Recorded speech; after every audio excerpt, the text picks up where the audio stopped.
Yeah. that deals with magic Yes. is the French film Beauty and the Beast, or if you're French, La Belle et la Bête. La Bête. La Bête. Je suis la Bête. Bonjour. La Bête. La Belle. Mon bête. Mon bête. Oui, Belle. Yes. Où est-ce que vous? A foundational entry in furry cinema. Oh, for sure. For sure. Um, Uh, yeah, this movie is it's Beauty and the Beast. yeah. It's hitting those same bullet points that you've seen What's the in plot? Beauty and the Beast.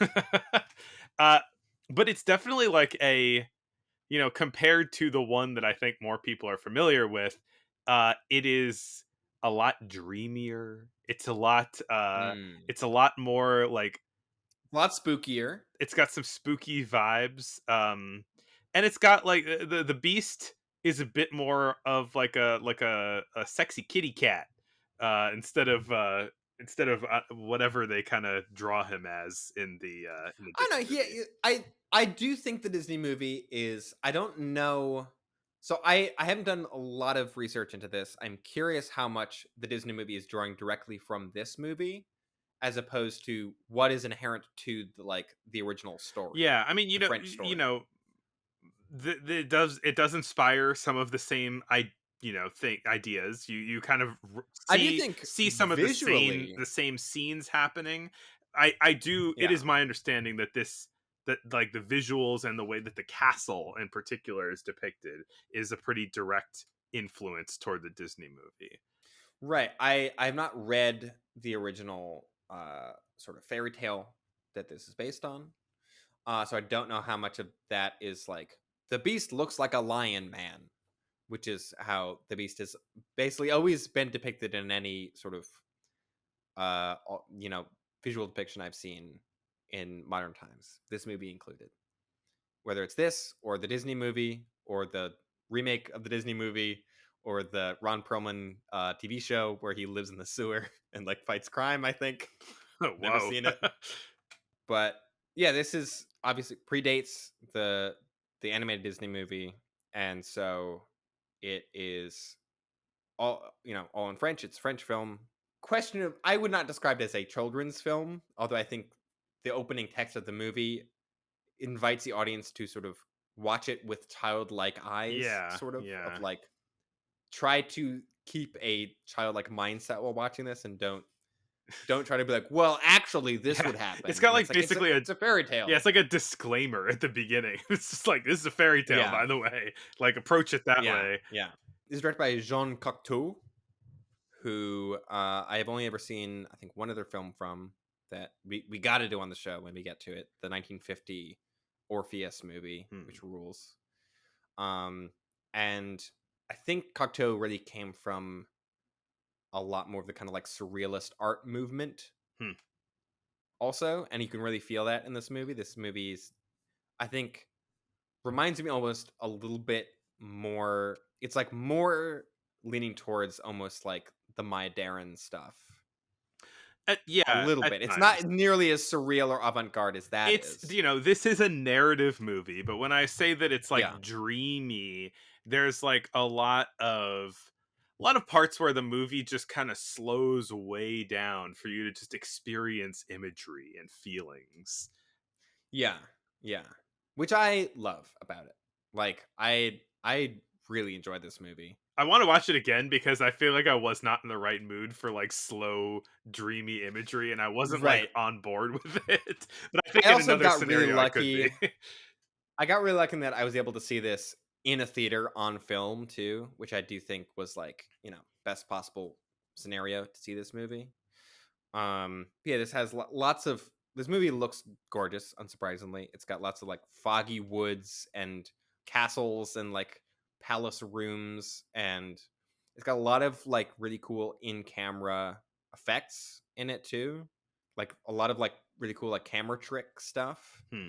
I think the makeup for the beast looks great and holds up really well in like extreme close-ups a lot of the time. Yeah.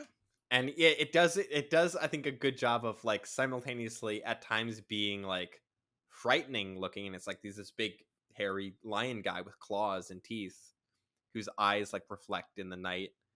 And then there's like a close up where Belle is like, snuggling up next to him, and it's like he's adorable. He's yeah, like you said, he's a kitty cat man. Yeah. He's got the whiskers, and you're like, oh, like he is simultaneously like at times like kind of gross and kind of creepy, and also really adorable. Yeah, I think that he is on the whole cuter than the Beast in the Disney movie. I think that I mean, maybe this is Yeah, just a matter of opinion or whatever, but I don't know. I He's think that never covered in blood in the Disney movie though. right, I guess there's that whole angle of like danger with him of like what is it? He must kill or something like that. Yeah. And then whenever he does, it's like he starts smoking. Yeah, Like his hands will give off very smoke. fantastical. Like a bunch of kind of we invented these rules for how this fantasy creature Yes. works in order to make cool imagery. Yes, absolutely. One of the things that I think this movie is most famous for is like the all the stuff in the palace where the palace itself is alive, right? Like the staff has been sort of turned into the furniture and the architecture Hmm. of the chateau where the beast lives. And so instead of getting, sort of singing candlesticks as Disney would do, we get candelabras held by arms that move with you as you walk through the hallway, and like a table with like a hand that reaches out and pours wine, and like statues on the walls that like their face will turn and watch you as you walk past. And A la it's the Jekyll and Hyde restaurant in New York City. if oh man, I am so annoyed that that place does not exist anymore. I want to go back so bad. uh, I feel so blessed that I was able to go there more than once in life. I I was thinking about I mean there are some of the a lot of the stuff it's very clearly like 2 dozen people who are sitting on the edge of the set and sticking their arms through the wall. But But it's like it's so easy to tell how it was done in that sense. With like, yeah, they have a person sticking their arm through the wall, yeah. but it works so well, Yeah. and it does sort of like your brain is still sort of seeing it and being like, what am I looking at? Like there is a degree to which it is like hitting the brain in like just the right way. Yeah, there's a lot of the interiors that just kind of fade off into black in the movie where Right. like Yeah. the kind of things that you're supposed to pay attention to are like, it's a black and white movie. They're just like in bright kind of high contrast. It's like here's a face, here are the characters, and they're almost just like sitting in a void. Like the castle just Mm. becomes this black void for like for Yeah. you to just focus in on like exactly the kind of set elements that uh you're supposed to pay attention to slash that they were paying for. Yeah. Something I was kind of surprised by, I guess, is just how much kind of visual influence uh from this is in the Robert Eggers Nosferatu Hmm. remake. Hmm. Like the statues, the heads turning is like directly from this movie. Really the entire Hutter coming to Orlok's castle in that movie, Hmm. I would say, is drawing more visual influence from this Beauty and the Beast movie than original Murnau Nosferatu. True. There's even a shot where Belle is sort of moving towards the camera on sort of a dolly, like she's just kind of floating towards camera in a very similar way to how yeah, Hutter does in that movie. A lot of like yeah, great like curtains flowing blowing in the Oh wind yeah. with like light streaming through. This movie looks incredible. Maybe it's just the fact that it's like being made outside of Hollywood, but I feel like it does feel like it has a very distinctive kind of visual style that feels very different from like the Hollywood movies that we're watching. Yeah, it makes sense that it feels artsy fartsy in a French way. Powell and Pressburger are doing like crazy visual stuff, but like in a different way from what this movie is doing. I'm writing this down right now because I feel like it would be. I'm sorry, I'm getting a little distracted because I it would be so doable now to make those candelabra arms with like little robot arms and like a Microsoft Connect or whatever to like tracking people. And it's just like the arms move to follow you. I gotta. Are you gonna put that? Are you gonna put that in your new apartment? Oh, someday, I will make the Beauty and the Beast castle real. I'll live. Ugh, I'm not a Disney adult. I'm a T. Cocteau I'm adult. I'm a I'm a TCM adult.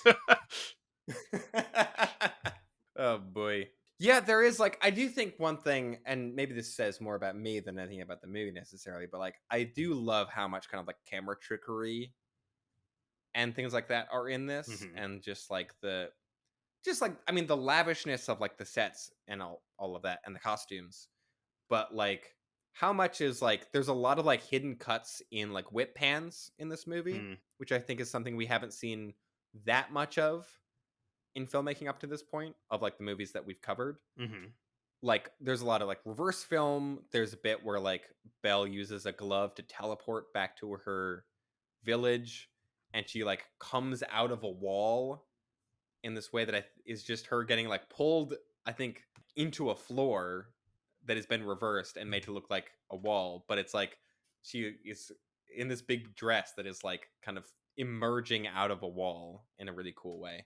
There's a really amazing, super simple effect where Belle goes to the castle where the beast is living to save her dad, and then she's like, "Hey, can I go back to my village for like a day?" And the beast is like, "Fine, here's a teleporting glove."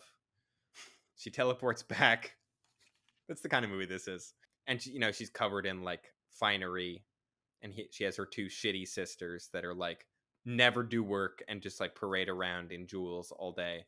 And they're like, "Ooh, Belle's wearing jewels now. Big whoop. Ooh, look who's suddenly decided to be fancy."